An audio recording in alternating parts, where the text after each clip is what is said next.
I'm writing this at my neighbor's house, where we're currently waiting for the police. I suppose I'll tell them the same thing I told Jack when I came banging on his door this morning. I can't exactly tell them the truth. They wouldn't believe a word of it, and I can't say I'd blame them. I'm not sure why I'm even telling you, except you may be the only person who would believe me, and I have to tell someone or I think I'll lose my damn mind.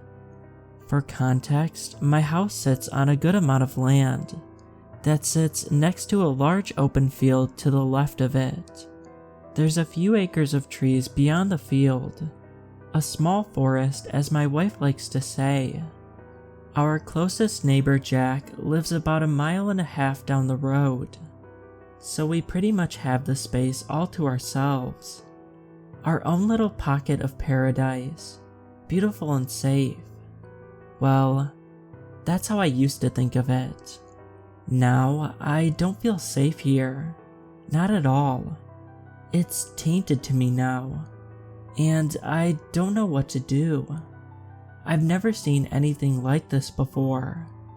If anyone reading this has ever been in a similar situation, or possibly knows what it could be, and most importantly, what I can do, please reach out. Last spring, Michelle, my wife, thought it would be a good idea to get one of those doorbell cameras. We'd had some things go missing, as well as some minor destruction to our property. Nothing too serious, just a few broken flower pots and some missing lawn ornaments.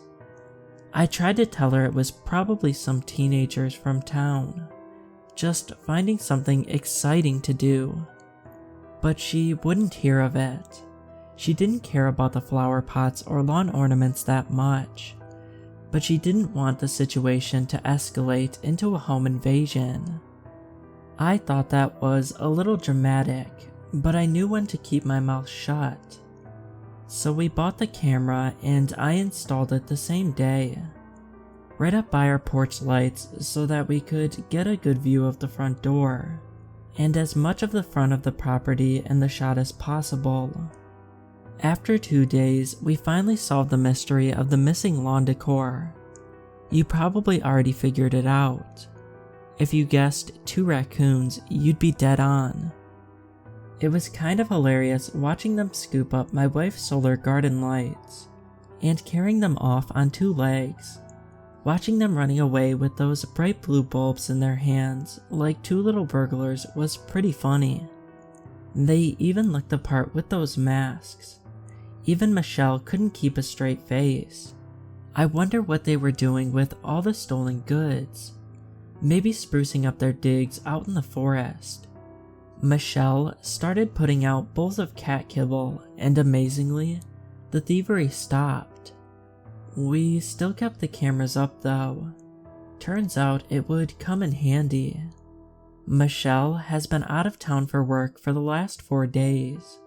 She was supposed to be home last night around dinner, but called to tell me the plane had been delayed, and she wouldn't be home until 4 a.m. or later. I told her I loved her, and I'd see her when she came home, and that was that. It was an average night, nothing out of the ordinary. I straightened up the house so that she wouldn't come home to a disaster. I made some soup for dinner and fed the cat. After, me and Mona curled up on the couch together. Me watching TV while she purred on my chest. I went to sleep around 2 a.m. I'd only slept a little over an hour before I was woken up by an alarm on my phone. A notification for the security camera. Now, it wasn't usual to get an alert, especially late at night. It was always some little critter, a fox or raccoon, but I grabbed my phone off my nightstand to check anyway. It was well after 2, and my immediate thought was that Michelle had gotten home earlier than she thought she would. I laid there listening for the sound of Michelle letting herself in, but it never came. Only silence. I groaned, figuring she'd forgotten her keys. Wouldn't be the first time. She was notorious for leaving them behind, probably forgetting them at the hotel or airport. I didn't jump right up to check though, as I still hadn't heard her knock. So I opened the app and pulled up the live feed. Michelle was standing on the front porch, just staring at the door. I sat up, about to go let her in, when something stopped me. It was her face. She was smiling. Not just any smile, but one that I'd never seen before. A weird, thin-lipped grin that stretched the width of her face, like someone trying to show off all of their teeth. She stayed that way for a long moment, like a creepy mannequin. After a minute, her lips slowly puckered out into a pout, as though she were an upset toddler. She held that expression for a minute, then her lips dropped downwards, and a deep-set frown etched across her forehead. I sat there in bed, staring at my wife practicing different facial expressions, as if she were brand new at such a concept. It was bizarre and a little unsettling. She continued to go through each movement, seeming to take her time with each one. Smile, pout, frown, repeat. After watching her for nearly 15 minutes, I finally recovered from my shock and confusion, and pressed the intercom. "Babe, what on earth are you doing?" I said. Her head snapped towards the camera, looking up at it with wide eyes. It was as if she had forgotten the camera was even there. Her mouth was partially hanging open on one side, caught between a smile and a frown. She didn't answer me, only continued to stare, her face frozen in that disturbing look. I waited a long moment, unsure how to proceed. The longer I watched her, the more I realized just how strange she looked. I didn't notice at first, being half asleep, but now that I was wide awake, it was so obvious that I wondered how I couldn't have noticed it immediately. For starters, she seemed much taller. The top of her head came to just over the little rod we used to hang our different holiday flags. The one I have to stand on my tippy toes to be able to reach. That wasn't the only odd thing about her. Her arms were much too long, hanging down past her knees. Even her face was different. It resembled her, enough that it wasn't instantly noticeable. But when I really looked, I could see that her face seemed more narrow, as if it had been stretched from the top of her head to her jaw, and the skin looked too tight, as if it were 2 sizes too small. The bones underneath pushing hard against the flesh. I was beginning to panic at that point. I didn't know if she'd been in a horrible accident or what, but I knew something was very wrong with her. "Honey, are you hurt?" I asked, my voice shaking. In response to my question, Michelle stamped her foot down on the porch hard, shaking her head. Before I could say anything else, she reached out and took hold of the doorknob and jiggled it fiercely. I was instantly filled with dread at the mere thought of her getting in. "I'm not letting you inside," I said quickly. I could hear her jiggling the knob frantically, her face still staring up at the camera. She finally let go after a few minutes, and made a sound almost like laughing. The sound of it made my skin crawl. "I'm home," she said. Her voice, like her face, was similar, but not a complete match. It went from nasally to almost baby-like. "I'm home, open the door." I almost closed the app and called 911 right then and there. But I'll admit, I was afraid my wife was having some sort of medical emergency. "Maybe I should call for help," I said. She shook her head again, her long hair whipping from side to side. Then something happened, and that image will stick with me for the rest of my life. Michelle, or the thing that was desperately trying to be her, seemed to stretch right in front of my eyes. Her torso thinned out and grew so that her head slid against the ceiling. Its skin looked so tight that I could actually hear it pulling, wobbling and rubber-like. It had obvious trouble staying on 2 feet, but it managed. It tried to close its mouth, but it couldn't do it completely, and its jaw just sort of hung there against its chest. "I'm calling the police," I shouted, fear overwhelming me. The moment the words left my mouth, her face twisted in a look of pure hatred. It was like I could feel it radiating through the screen. I'd never seen such hate and rage in my life, certainly not on my wife's face. As quick as a flash, she dropped down onto the porch and crawled down the steps and onto the lawn. I watched in horror as she crawled towards the field, her long arms bent at sickening angles. She reached the edge of the field and disappeared in the tall grass. I sat watching the screen, my heart racing. I was too afraid to look away, even for a moment.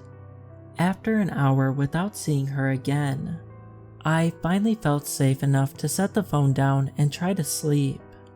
I thought about calling my wife, but part of me was too scared I'd hear that poor imitation on the other end. I fell into a restless sleep sometime later. I didn't sleep long before my phone woke me up again. Another notification. I pulled up the app and held my breath, terrified at what I'd see. When the feed came up, I knew right away that I was looking at my wife. Relief flooded my body. She was standing on the porch, her suitcase at her feet. As she rummaged through her purse, probably searching for her keys. "Lost your keys again?" I said, pressing the intercom. She jumped at the sound of my voice, almost dropping her purse. "You're up?" she said, smiling. "Looks like I have lost my keys. Mind letting me in?" she said, batting her eyes up at the camera. I couldn't help but smile. She always had a way of making me feel completely at ease, even after witnessing a nightmare just hours prior. "I suppose I wouldn't be a very good husband if I let you sleep on the porch all night," I teased. She grinned up at me, and I told her to hang on. I sat up and slipped on my slippers, and got to my feet. That's when I caught some movement on the screen, far off in the field. A head rose up from the grass, standing tall on a neck much too long to come from anything human. A whimper escaped my lips, and I nearly dropped my phone. I was glued to the floor, unable to look away from that thing watching my house. The head bobbed slightly, then the body rose upward to meet the head, like a slinky sliding back in position. It stood in the field watching. Then, to my terror, it began shuffling quickly towards the house on jerky legs. I couldn't help but scream. It was coming for my wife, and it was coming fast. Even with its unstable gait, I ran down the hall, dropping my phone in the process, skipping steps as I raced down them. I lost my footing when I hit the bottom and skidded across the front hall, colliding into the front door. I was screaming incoherently, fumbling with the locks. I could hear my wife's concerned voice, asking me what was wrong. Then, just as I was working to flip the deadbolt, I heard her scream, this time in pure fear. I finally managed to flip the deadbolt and rip the door open. Taking a handful of her jacket and yanking her inside, locking the door behind her, I leaned against the door, panting hard. I heard a muffled thump on the porch, but then it was quiet. My wife was scared, pale, and nearly in tears. She refused to talk about what she'd seen, and didn't want to see the footage of the thing on our porch. I let her get some sleep, assuring her that the house was secure. I stayed up, checking the windows and the live feed.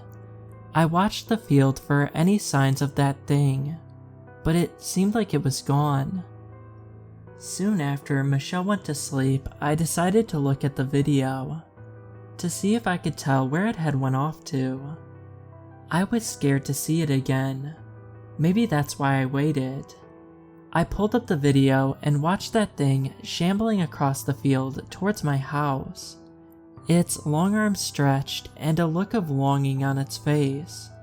Its smile was terrible the closer it got.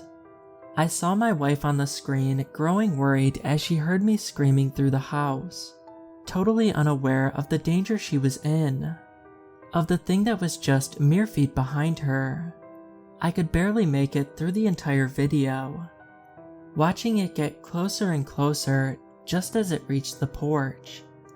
I could hear myself trying to unlock the door, but seconds before I pulled it open, those long arms reached out, gripping my wife by her shoulders and ripping her backwards off the porch. My wife, able to scream only once. I didn't see what it did with her, but I did see it step onto the porch, positioning itself in front of the door, its limbs adjusting to a more human appearance, just before my hand shot out to pull it inside. That thing grinned up at the camera, its lips stretched impossibly wide. For a moment, I almost didn't believe it. It was as if my brain wouldn't allow it. But as I stood in the hallway, attempting to process what I'd seen, and what that meant, I heard the unmistakable sound of something shuffling up behind me. I ran then. I didn't look behind me. I didn't want to see what I knew I would see. Something eerily similar to my wife, with gangly limbs and skin stretched taut over sharp bones. I knew if I looked back, my mind would snap and I'd never recover. I ran faster than I ever have, tearing off out of the house and down the road, too terrified to look back even once. Sure I'd see those long arms desperately reaching for me. I made it to my neighbor's house and pounded on the door. I told him that there was an intruder. I didn't know what else to say. He'd never believe the truth. We went back to my house armed with Jack's rifle. But of course the house was empty. We couldn't find Michelle either. All we found were what looked like drag marks through my lawn, running right through the field. I didn't have to look at the video to know what made those tracks. We searched the field and the woods, but didn't find much, other than some strands of hair that looked an awful lot like Michelle's. The hair was high up on a branch in a tree that would be extremely difficult to climb. Jack said it must have been a bird that had done it, flew the hair up there for nesting material. I guess he didn't see the blood splatter along the truck. We eventually went back to Jack's place and called the police. Jack thought it best. I agreed, but I know it won't make much of a difference. Michelle is long gone by now. I just hope she didn't suffer. The guilt I feel for not saving her, for not knowing that thing wasn't my wife, is so profound it aches to breathe. I deleted the videos. I couldn't bear to watch them again. I think my mind would have broke completely if I had. The police are here, finally done with their search of the woods. I guess I'll have to go through the motions. It's not like I have any other choice. Not unless I want to spend the rest of my days in a padded room. Although, considering the alternative, it's not a bad idea. If you have any experience with this, or have any clue what I should do if it comes back, please let me know. I have a strong suspicion that it will be back, and God knows who it'll look like then. Because Jack's been acting a bit jittery ever since we came back from the woods, and it may just be my imagination brought on by stress and grief, but Jack's skin seems to be stretched a little too thin.